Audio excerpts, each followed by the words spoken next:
انسان نہیں کوئی انسان ہے، انسان ہے۔ قرآن تو بتاتا ہے ایمان ہے، ایمان یہ کہتا ہے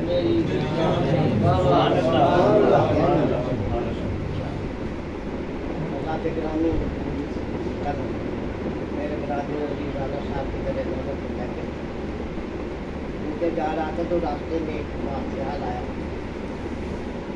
اگر کسی کو آب حیات مل جائے اور وہ آب حیات کو پی لے 5000 سال 10,000 سال جتنے بھی عرصہ زندہ رہے گا، ضروری نہیں ہے کہ وہ خوشحالی کے ساتھ رہے، زندگی میں تکلیفیں بھی آئیں گی، پریشانیاں بھی آئیں گی، زندگی جو ہے وہ جتنی بھی ہوگی وہ آزاد ہوگی، لیکن اگر آقا صلی اللہ علیہ وسلم کی محبت کا آب حیات جس نے ٹھیک، اس کی زندگی لامحدود ہوگی،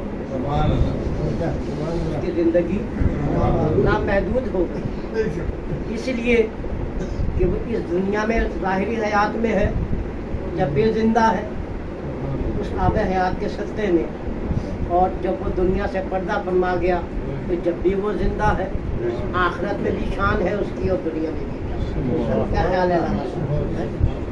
آخرت میں بھی شان ہے اس کی اور دنیا میں بھی شان ہے۔ دیکھیے اس کے مثال ہے، اگر سیدنا صدیق اکبر رضی اللہ تعالیٰ عنہ نے آقا صلی اللہ علیہ وسلم کی محبت کا آب حیات دیا تو آپ کے سامنے، سیدنا عمر فاروق اعظم رضی اللہ تعالیٰ نے آپ کی محبت کا آب حیات دیا آپ کے سامنے، تمام صحابہ کرام کی شان آپ کے سامنے، پھر وہ لوگ دنیا میں بھی صاحب مقام ہے، آخرت میں بھی صاحب مقام ہے۔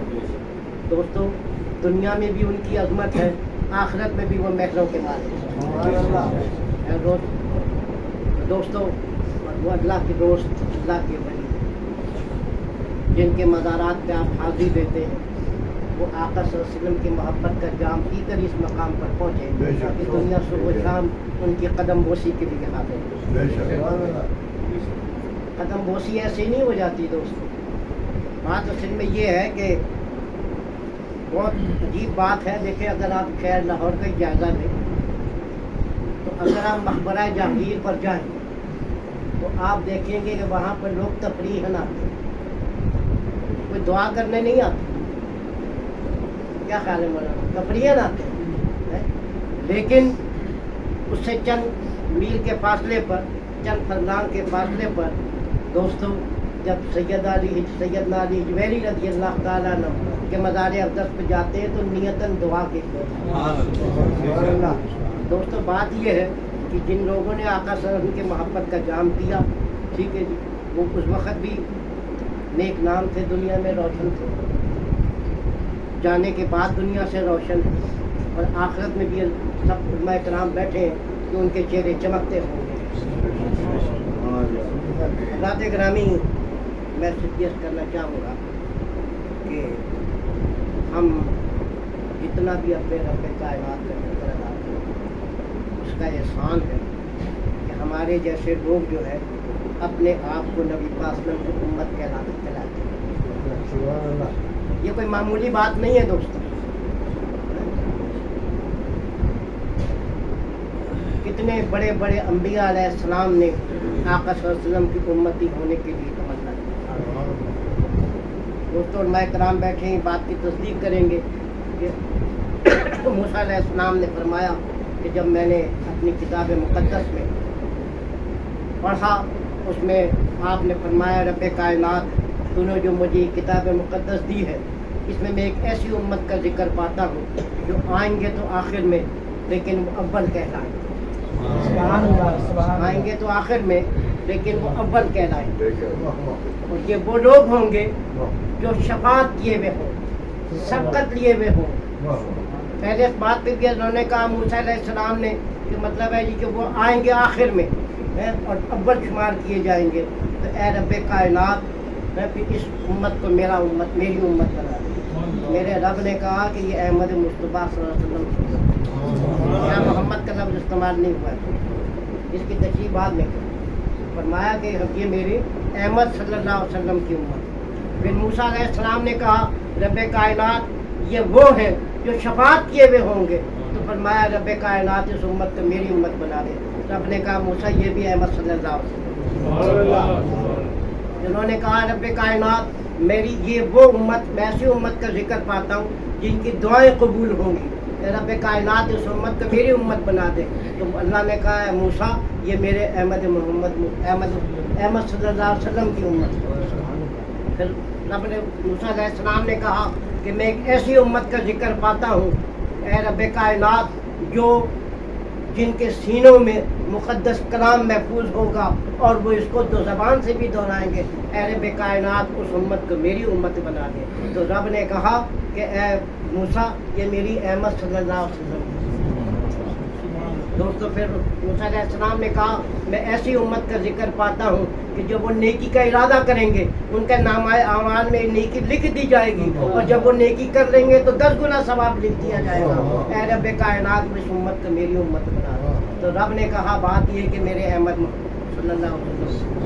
پھر کہا رب کائنات میں ایک ایسی امت کا ذکر پاتا ہوں کہ وہ جب وہ برائی کا ارادہ کریں گے ان کے نامہ اعمال میں برائی نہیں لکھی جائے گی، جب وہ برائی کر لیں گے تو ایک ہی گناہ لکھا جائے گا، ایک ہی گناہ لکھا جائے، وہاں 10 گنا ثواب، یہاں ایک گناہ لکھا جا رہا ہے۔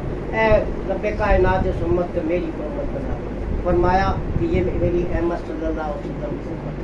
دوستو پھر موسیٰ علیہ السلام نے کہا میں ایسی امت کا ذکر پاتا ہوں کہ جو دجال کو قتل کرے، اے رب کائنات اس امت کو وہ اول اور آخر کہلائیں گے اور دجال کو قتل کریں گے، اے رب کائنات اس امت کو میری امت بنا دے۔ تو رب نے یہ کہا کہ بات یہ ہے کہ اے موسیٰ یہ میرے احمد صلی اللہ علیہ وسلم۔ پھر آخر میں موسیٰ علیہ السلام نے کیا کہا؟ موسیٰ علیہ السلام نے کہا اچھا رب پھر مجھے بھی احمد صلی اللہ علیہ وسلم کا امتی بنا۔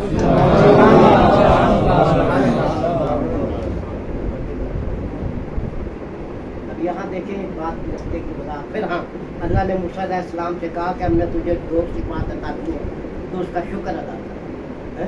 پہلی صفات کہ ہم نے تجھے پیغمبر بنایا، دوسرے ہم تجھ سے ہم کلام، زیادہ تو ہمارا شکر ادا کر۔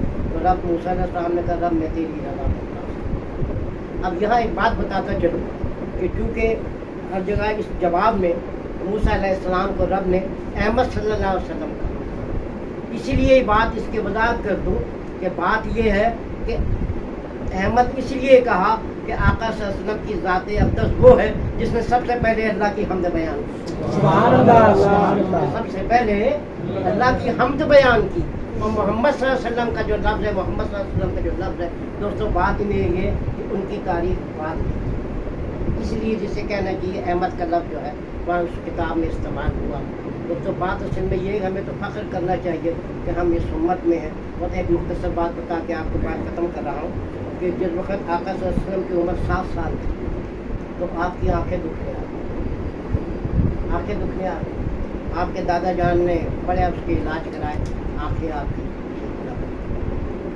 کسی نے آپ سے کہا کہ شہر مکہ سے باہر ایک مکان ہے، اس میں ایک یہودی راہب رہتا ہے، وہ بڑا مستجاب الدعوات ہے۔ دوستوں اس کی دعائیں بھی بڑی قبول ہوتی ہیں، وہ دوا بھی دیتا ہے، دعا بھی کرتا ہے، دم بھی کرتا ہے۔ تو حضرت عبد المطلب رضی اللہ تعالیٰ تھے نا، وہ ان کو وہاں گئے، نبی پاک صلی اللہ علیہ وسلم کو لے گئے۔ جب وہاں گئے تو پتہ چلا کہ وہ تو کبھی کبھی دروازہ کھولتا ہے، 6 مہینے بعد اپنے گھر کا دروازہ، سال کے بعد کھولتا ہے۔ حضرت عبد المطلب رضی اللہ عنہ پوچھا جب دروازہ کب کھولے گا؟ کہا آج ہی تو اس نے بند کیا، وہ 6 مہینے بعد، وہ 6 مہینے بعد۔ لوگوں نے کہا یہ بات تو صحیح ہے، وہ دوا جو دیتا ہے اس سے شفا ہوتی ہے، وہ دم جو کرتا ہے اس سے بھی شفا ہوتی ہے، یہ بات تو صحیح ہے۔ اور عبد المطلب بڑے پریشان ہوئے یہ سوچ کر، تو مطلب ہے جی کہ یہ جو ہے 6 مہینے تو بہت بڑی بات ہے۔ ابھی آپ کھڑے تھے تو اس کا مکان زلزلے سے لرز گیا، صرف اسی کے مکان کو زلزلہ آیا۔ وہ جب زلزلہ آیا وہ جھولنے لگا مکان، تو وہ جو 6 مہینے بعد جس نے باہر آنا تھا وہ اسی وقت باہر آ گیا، اسی وقت باہر آ گیا۔ اور آ کے اس نے حضرت ابن اللہ عنہ نے کہا کہ بات یہ میرا پوتا ہے اور یہ میرا مسئلہ ہے، میں اس لیے آیا ہوں. تو وہ جلدی سے بھاگ کے اندر چلا. ہم دونوں کو کہا بیٹھو، کچھ بھاگ کے اندر چلا. جب بھاگ کے اندر گیا، اس نے اندر جا کے غسل کیا، نئے کپڑے پہنے، خوشبو لگائی اور اپنے مقدس کتاب اٹھا کے گیا. کبھی کتاب پڑھتا تھا، کبھی آقا صلی اللہ علیہ وسلم کے چہرے کو دیکھتا. کتاب پڑھتا تھا، پھر چہرے کو دیکھتا. کتاب بہت بڑا راہب تھا، اس کی عمر کئی 100 سال تھی. کبھی کتاب پڑھتا تھا، یہودیوں کا بہت بڑا عالم تھا، کبھی آقا صلی اللہ علیہ وسلم کو دیکھتا. جب اس نے اپنی تمام کتاب پڑھنے کے بعد بار بار آقا کے چہرے کی طرف دیکھ لیا تو کہتا ہے حضرت اے سردار مکہ، خدا کی قسم میرا علم کہتا ہے کہ تمہارا پوتا نبی و آخری الزمان ہے. میرا علم کہتا ہے. اور آپ ان کی حفاظت کریں، یہودی ان کو نقصان پہنچائے. خیر، آپ نے کہا کہ جو کچھ تم نے بتایا تیرا شکریہ، لیکن جس میں مقصد سے آیا تھا اس مقصد کے بارے میں تو بتا کہ تیرا دم کیا ہے، تیری دوا کیا ہے. اس نے ہاتھ جوڑ کے کہا سردار مکہ، ہاتھ جوڑ پہلے تو میں ان پر ایمان لاتا، ان کو نبی و آخر الزمان تسلیم کر کے ایمان لاتا. ٹھیک. تو اس نے کیا کہا؟ اس نے کہا کہ آپ نے فرمایا کہ علاج کے بارے میں کیا؟ اس نے کہا حضور گزارش یہ ہے آپ طبیب کو مریض کے پاس لے آئے. طبیب کو مریض کے پاس لے آئے ہیں اور ایک مقدس ہستی کو ایک گناہگار کے پاس لے آئے اور ایک قادر کو بے بس کے پاس لے آئے. بات اصل میں یہ بڑی لمبی. ہاں، پھر اس نے یہ بھی کہا کہ یہ مختار ہے، میں بیکار ہوں. آپ نے فرمایا کہ جب تیری باتیں ساری ٹھیک ہے لیکن ان کی آنکھوں کے علاج کے بارے میں کیا کہیں؟ اس نے کہا جی ان کا علاج انہی کے پاس، ان کا علاج 7 سال کی عمر تھی انہی کے پاس. آپ نے فرمایا ان کے پاس کیسے؟ فرمایا سردار مکہ ان کا ہی لعاب ان کی آنکھوں میں لگا دیں چھپا ہو جائے. میرا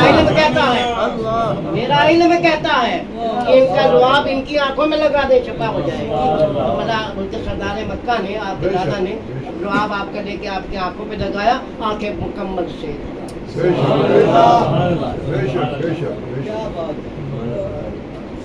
بات اصل میں یہ ہے کہ دوستو تیرے آقا کی کیا شان.